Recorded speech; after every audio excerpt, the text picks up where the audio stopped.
Okay, doke.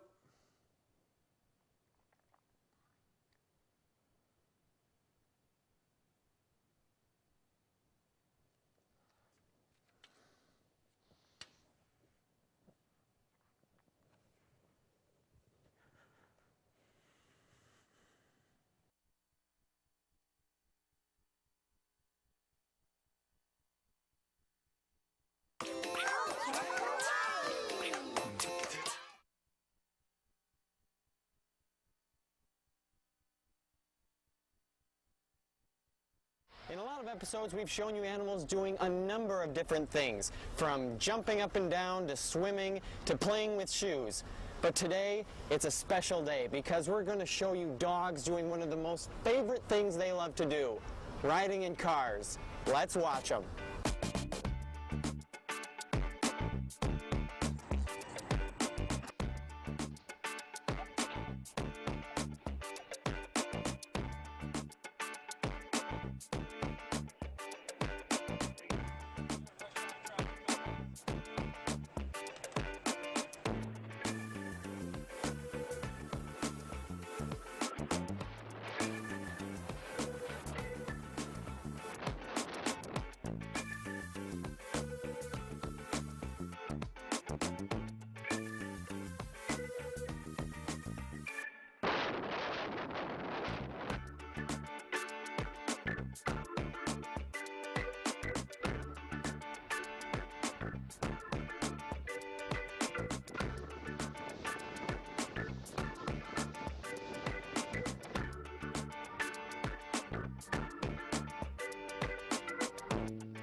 Thanks for riding with us. Hope you can join us again next week, where we're going to keep on showing you more cute pets. See you later. Hi, welcome to It's All About the Dogs. I'm your host, George Quinlan, and this is Bobby, my buddy.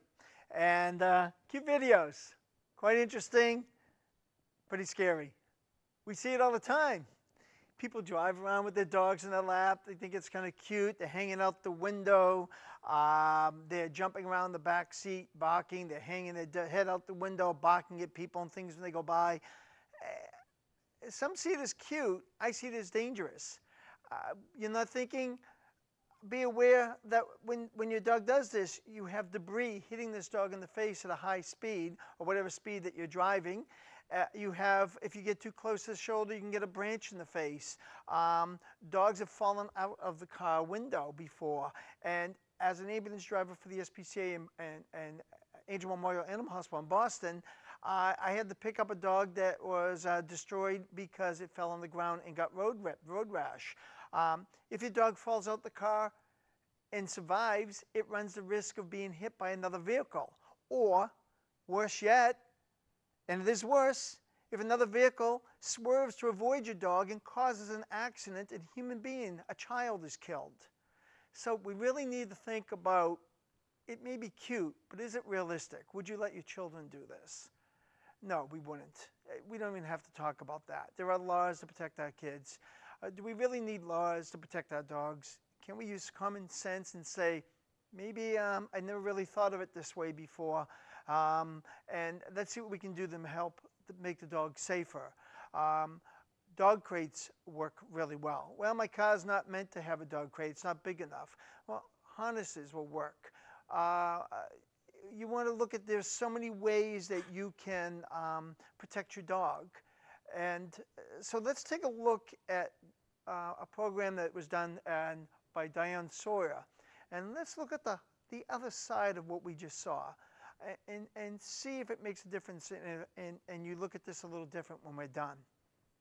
Okay, this is Diane Sawyer, and this is about dogs causing accidents. There is a crackdown beginning across the country tonight on a serious threat to highway safety. Drivers who like to keep their pets in their laps or on a seat unrestrained. It is a hazard for people and pets.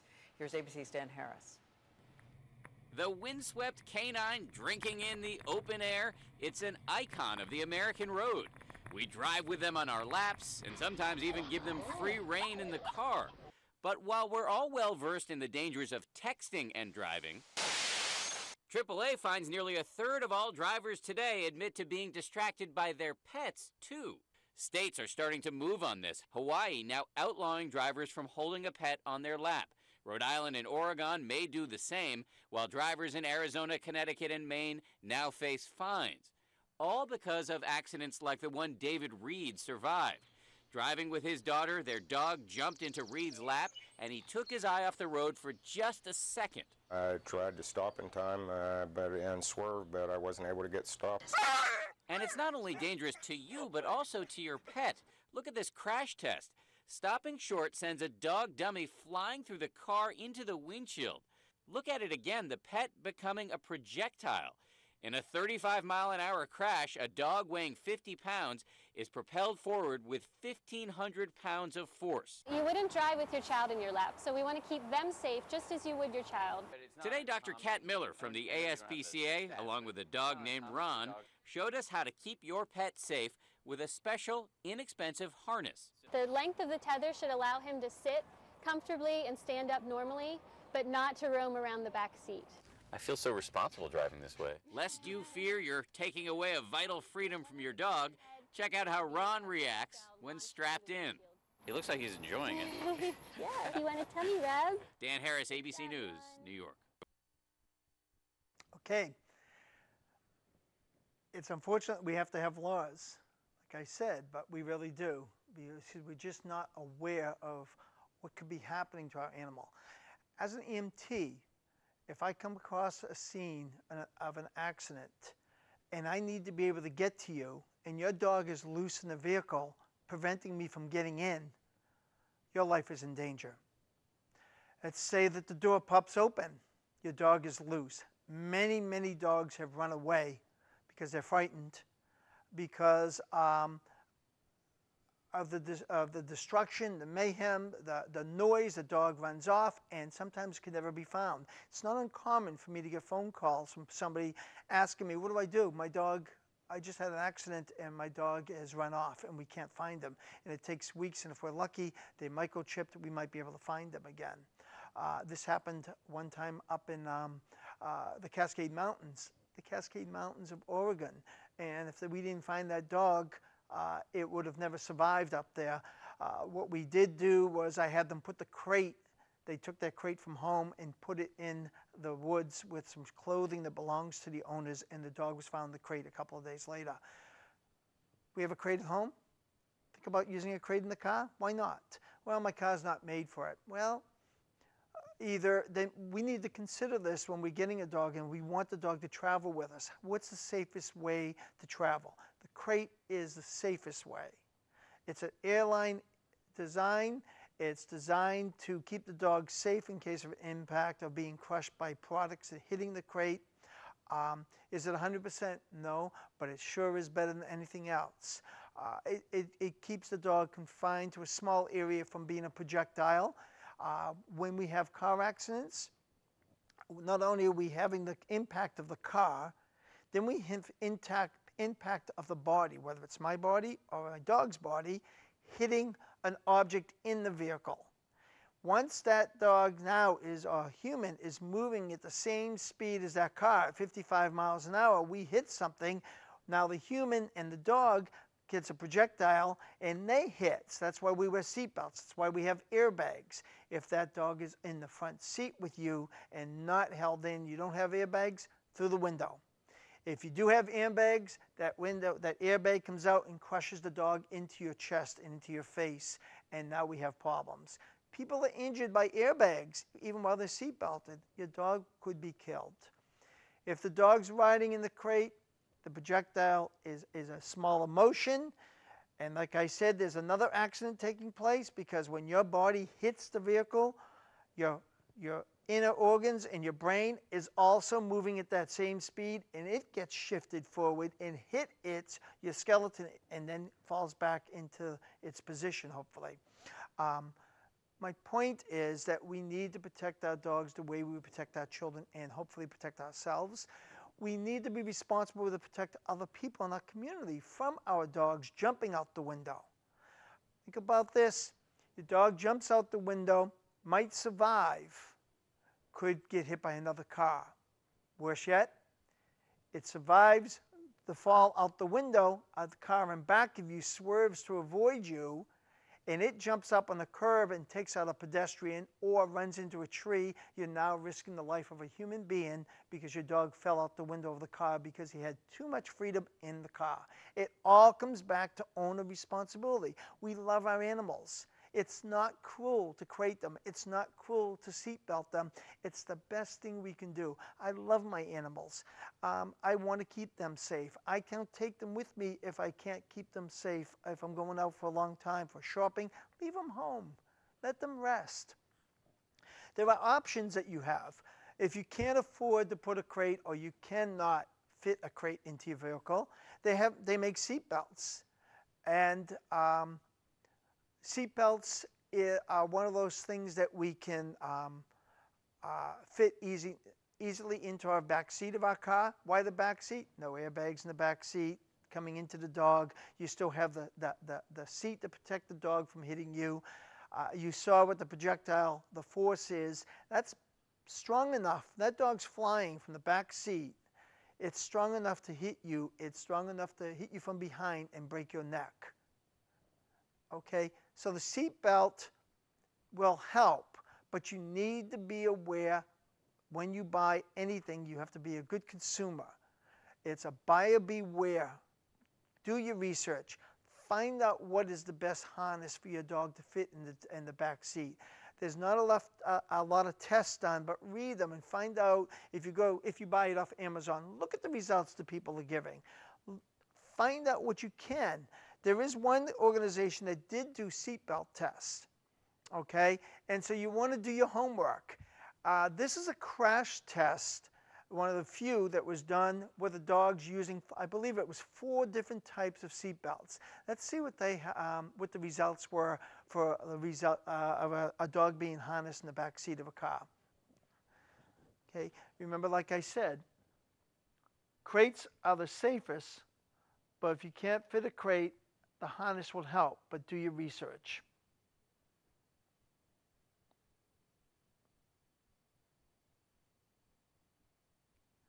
These are dogs, one harnessed and one not, as you can see, and look what happened to the one that's not. It's now also up into not only in the windshield, but into the owner as well. Now they make mesh that you can put in between the vehicle, between the dogs. Don't put in half-hearted. If you're going to put one of those screens, make sure it's in properly. Don't put it in if it's going to break and come forward and hit you along with the dog because your head's snapping back at the same time. So again, seat belts are great. Do your research. Make sure that you're getting the best seat belt that's designed for your dog. Make sure it's hooked up properly. If you're going to use a dog barrier, make sure it's secure, that it's not just a visual barrier, that it's an actual physical barrier. And let's keep the dogs safer in the back seat of the vehicle where they belong and cut down that movement. Let's protect the dog. Let's protect the owner. Now, Bob learned a while back how not to ride with his head out the car window. And it was a simple little trick, and you don't necessarily have to do it while you're driving. It's better if you don't do it while you're driving, because if your dog looks out the window, he's going to look out the window whether you're parked in the driveway or not. So you don't need to do this while you're driving. But it was a simple trick. I put my puppy in the back. He puts his feet up on the window, on the door, looks out the window, and the window goes up. He gets off the door, the window comes down. He gets up, the window goes up. He gets down, the window goes down. If he wants fresh air, he learns to stay on the seat, keep his feet off the window, keep his nose in the glass, and he can still smell without climbing out. I love that first video that we showed with the cat. The cat was just sitting there as calm as can be with his head inside the window, just enjoying the sights, enjoying the smells. The dogs can do the same thing, okay? When we travel with our dog, we want to make sure that they're safe, not just when we're driving, but let's talk about being safe while we're parked. If you go to a store and you're just going to run in for a minute, if you don't know what's going on in that store, you could be in there for a lot longer than you expected, okay? And temperature rises extremely fast in a vehicle. Even on these warm days that we've been having after having the winter, I don't know if you all remember, some of you saw pictures of Merlin when he first started coming on. He had his full winter coat. I took the winter coat down because even when the warm weather started to come in, even at 40 and 50 degrees compared to the 20s and 30s, he was getting hot when he was doing his work, when he was training. So when you get up now into 50s and 60s and your car is sitting in the sun and you don't open the windows, it gets pretty warm pretty fast. You want to find out? Sit in the car yourself, shut the car off, shut the windows, and see how long you can take it before you start opening up those windows.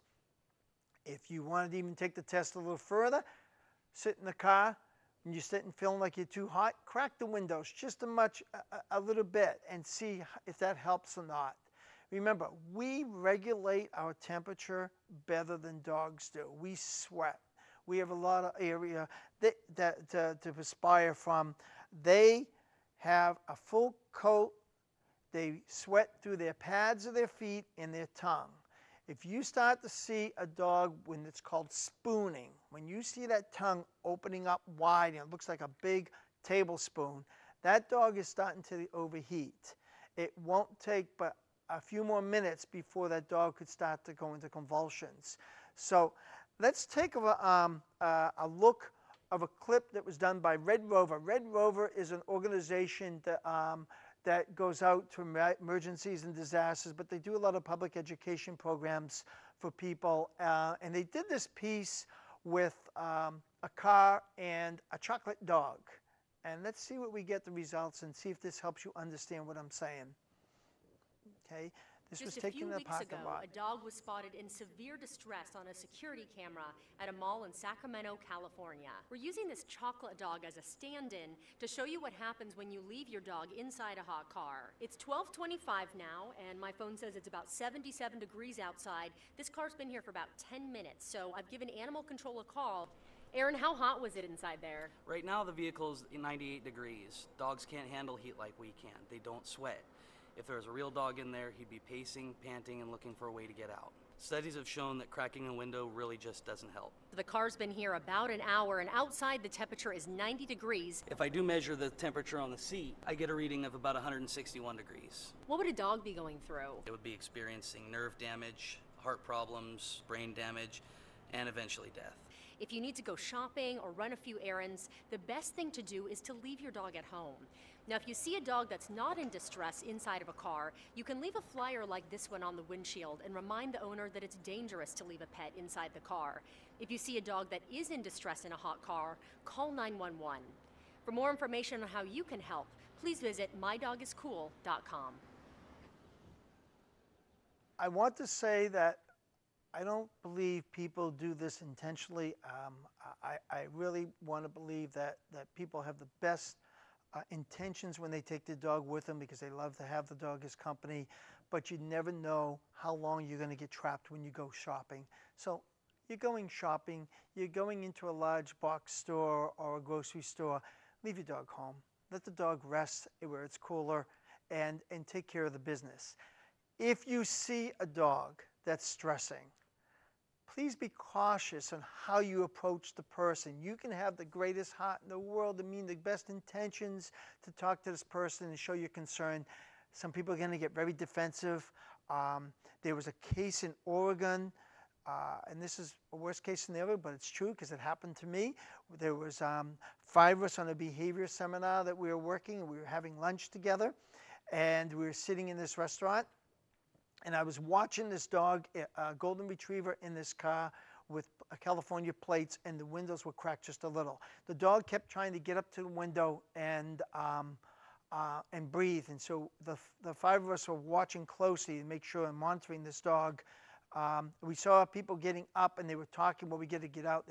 We figured that they were the owners because of the discussion about the dog. what was fascinating was as soon as they came out of the restaurant, they opened up all the doors and opened up all the windows before they got in the car. Well, I quietly and calmly approached them and told them we were monitoring the dog. They really need to get that dog some water wet down its belly, maybe even put the feet in the water dish to help cool it down a little quicker. Take the dog out of the car for a few minutes before they drive off. He was pretty upset. He was offended because he was only in there for a short time. And I thought, well, that went pretty good. I've had people get a lot more angry at that. So he left. We left the restaurant, got in the car. I walked around the corner to get in my vehicle. And he drove around the block, came back, and started screaming at me. Actually got out of his car to yell at me while I was in my front seat. He's got his wife, his 2 children in his car, and this man went around the block to came back. And he was so irate and started screaming at me. So be careful. Monitor. Take a picture if you want. Contact animal control. But if you mention something to somebody out of fear for the dog's safety, leave. Preferably just call somebody if you're really concerned. But just monitor the dog. Don't feel like you have to react immediately because they could be directly in back of you. For people who drive with the dogs in the cars, please understand that when somebody approaches you, they're not calling you names, they're not insulting you, they don't think negative of you, they're just trying to save the dog's life. So if somebody approaches you and they say something to you, take it for what it's worth, take it as a lesson, look at the dog, monitor the situation. We hope this is going to happen more and more. We have to educate the public. We need to keep dogs safe.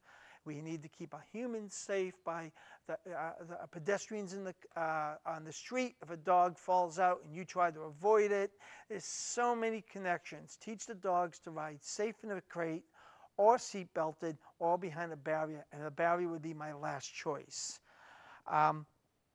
What I want you to do is take home with you when this session's over. I want to put something up on the screen so you can keep it and see this. And if you would like to get a copy, contact me and we will email you a copy. This is what we made for ourselves to share with our clients.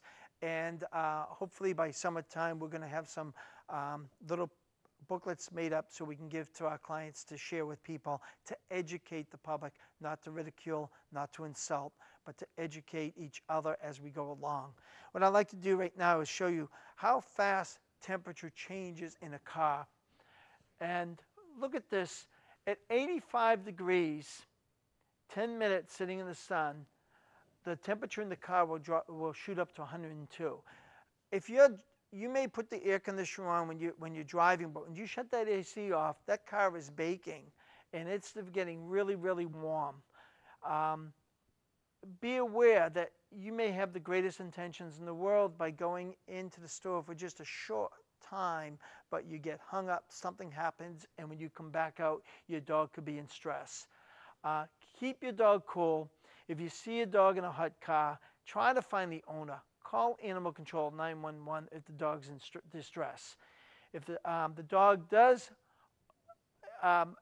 is overcome by the heat, you get it out of that environment. This is no different than a human being. Get him away from the source that's causing the pain.